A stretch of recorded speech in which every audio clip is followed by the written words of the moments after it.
Tom Aspinall fights this weekend against Cyril Gane at UFC 321, and I believe there's still a lot to learn about Tom Aspinall. First and foremost, his fights are quick, okay?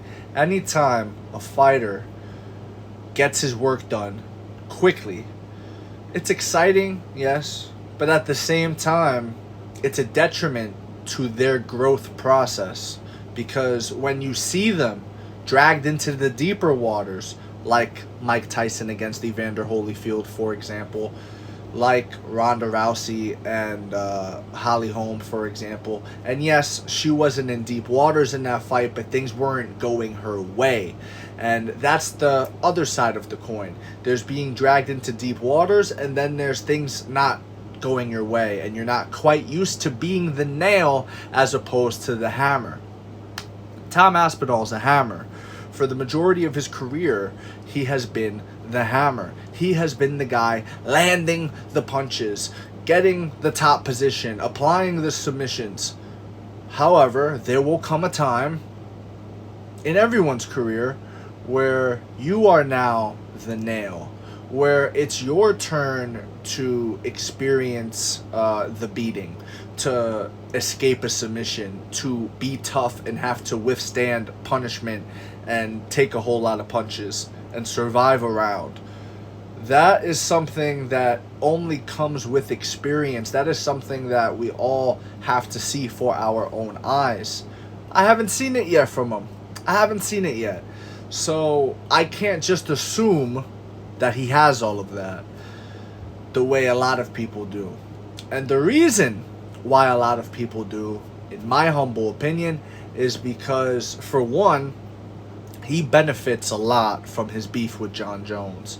People hate Jon Jones, and they view Tom Aspinall as the guy to beat Jon Jones and finally eliminate this guy who they all hate from the sport, or at least rarefied air of the sport. Jon Jones can no longer claim like, oh, he's not the GOAT. Like, so many, they would just try to drag him down if he lost to Tom Aspinall, right? That's the whole appeal of rooting for a guy to be the guy that you hate, right? So there's that aspect of it. And then I'll go as far as to say there's the aspect of being the great white hope. All you have to do is go on an MMA Guru live stream, or even his comment section, or even the clips that you see get tossed around social media, and you'll see that there's a large sect of the fan base that are into racism, I guess you could say, you know, that do kind of, not even kind of, that just don't like black fighters and don't like Brazilian fighters and don't like Dagestani fighters, and maybe they want to see a British guy as champion again. Maybe they want to see for the first time ever a British heavyweight champion in the UFC. Maybe they want to, especially, and I'm going to go a little bit off here, but this is the reality of the world we live in. In the UK right now, there is a feeling that the white man is being replaced. There is a feeling that they are being pushed aside, that they are being outbred and outnumbered over time by, you know, immigrants, by people who have migrated to their country. And for one, they're arguably getting outworked. They're definitely getting outbred, if you look at the numbers.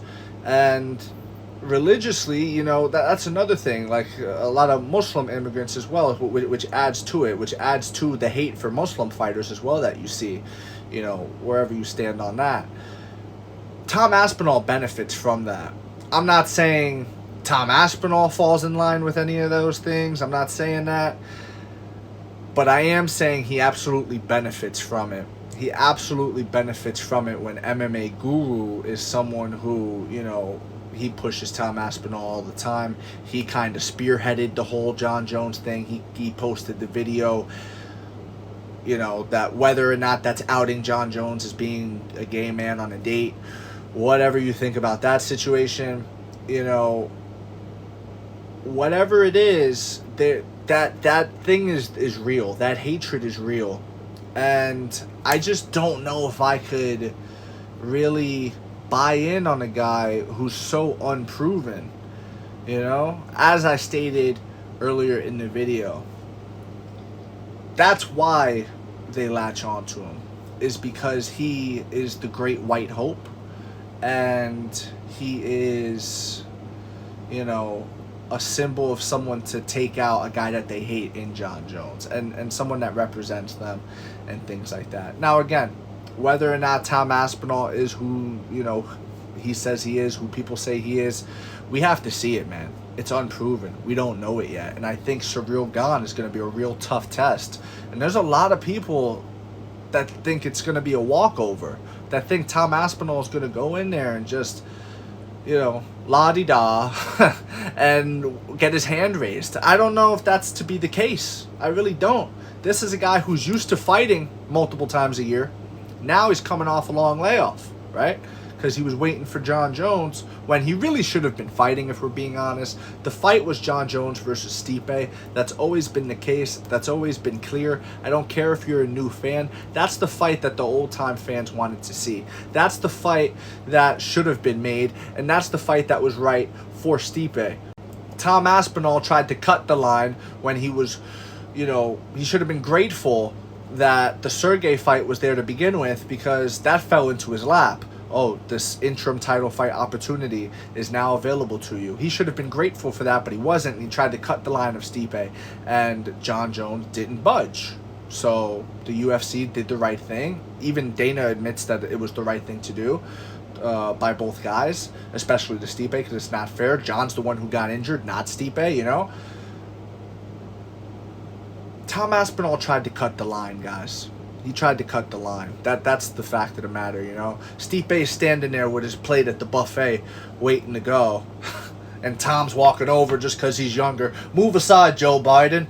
And tries to get in front of him. It don't work like that, bro. It don't work like that.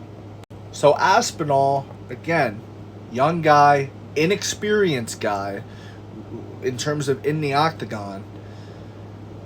Used to fighting often, multiple times a year. Hasn't fought in a while. It's his first fight back against a guy like Ciryl Gane, who stood toe-to-toe with Francis Ngannou. Has just as impressive of a resume in the UFC as Tom Aspinall does, if you go name for name. And, you know, sure, he laid an egg against the GOAT, Jon Jones, and he got, you know, swallowed up by the pressure of the moment, and he got, you know, he melted under the spotlight that is Madison Square Garden, right? Okay, fair enough. But, you know, I don't know if that happens again. I don't think he gets the yips against Tom Aspinall the way he got the yips against Jon Jones. I think Ciryl Gane goes in there, and he's going to be very technical. He's going to be the better striker. He's going to force Tom Aspinall to grapple.